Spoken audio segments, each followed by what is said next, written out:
Hello everyone, my name is Adam Oakley, and this story is chapter 1 from my book Henrik the Defender, which is available on Amazon. Chapter 1, Henrik the Defender. Henrik the Defender was not an ordinary man. Some people didn't even think he was human. He was nearly 7 feet tall, as wide as 2 men, heavily bearded, and when he wanted to move quickly, people could barely see him. All they could see was a huge brown blur. Henrik wore the fur of some of the most secretive but war-hardened bears that existed in the entire land, and it was those creatures, along with others, who taught Henrik how to fight. Henrik had the speed of the Derman dragons, the ferocity of the war-gorn bears, and the intellect of the tigers of Belran Wood, who were known for outwitting even the smartest of humans. The bearskins that covered his body were like armour, but the skins were much lighter and more flexible than anything man had ever made. When Henrik left the realm of the Wargorn bears, as he moved into manhood, they took the skin from one of their fallen soldiers, and they gave it to Henrik as a gift of protection, and fitted the skin to his body so perfectly that now Henrik would often forget that he was wearing it at all. Henrik had become quite a wealthy man over the years, but he lived in a cave in the side of a mountain, overlooking the village he had been born into. His mountain was known as Mount Bergon, and the village it watched over was a simple one.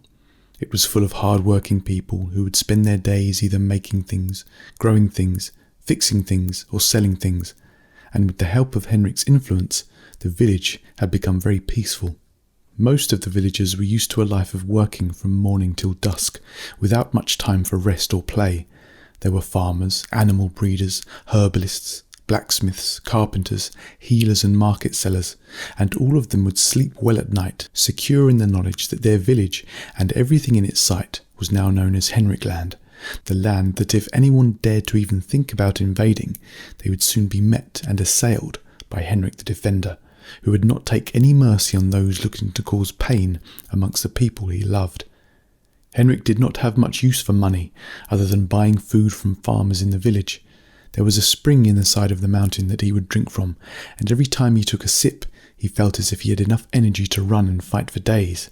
The Derman dragons had taught him powerful breathing techniques that meant he no longer felt the cold, even without his bearskins, and the way the dragons had showed him to breathe meant that he could survive for weeks on end without needing to eat a thing.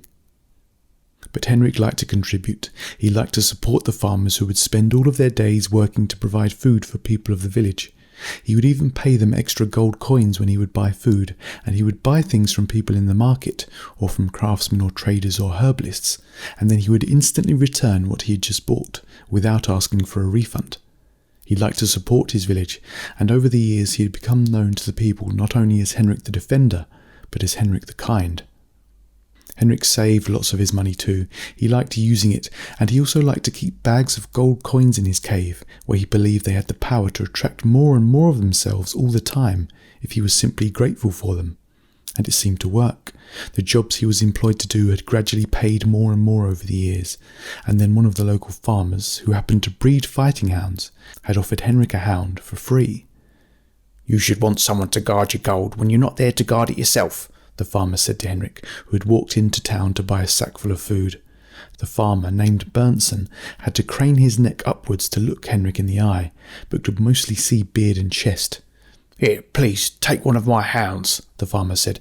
"They are loyal to the people of this village, unless the person is coming to steal. That's why I began breeding them in the first place, of course, years ago, when the little runts from over the road started trying to steal my cabbages."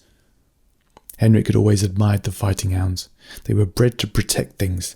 They were huge, heavily muscled, calm, but totally ferocious when they needed to be. They reminded Henrik of himself. There was one particular fighting hound named Boevill that Henrik was always rather fond of. "I will pay you," Henrik said to the farmer, "but I do not need the hound to guard my gold.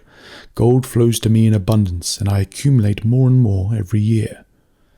The farmer did not quite understand Henrik's mentality around gold, but he nodded vigorously. "You take Boevill," the farmer said to Henrik. "He's a good guard dog. I'll go and get him." When the farmer brought Boevill out of the stone hut that he kept his fighting hounds inside, Boevill barked just once. Boevill was big and silver and powerful looking.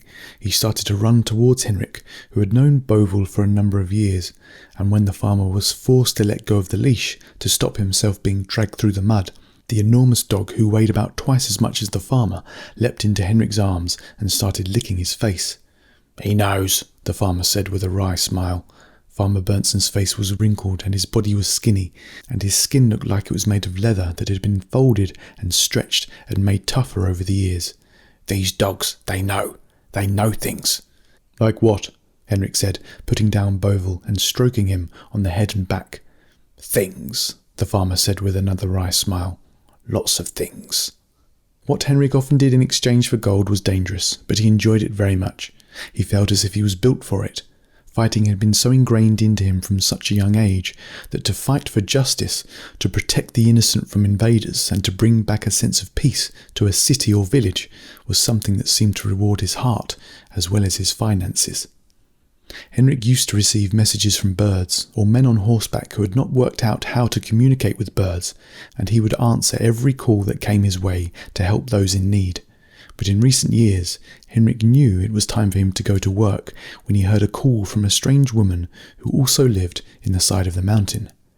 She was known to many people as the ancient mystic, but Henrik knew her as Galatia, and when he would hear her calling him, he knew it was time to do another job. And one night, after Henrik had not heard of any work for many months, Galatia appeared in his mind and asked him to meet her on the other side of the mountain. And that is the end of Henrik the Defender, Chapter 1. If you'd like to buy the book, you can buy it on Amazon, and I will be sharing Chapter 2 soon. Now, if you're about to go to bed, have a wonderful sleep. Good night.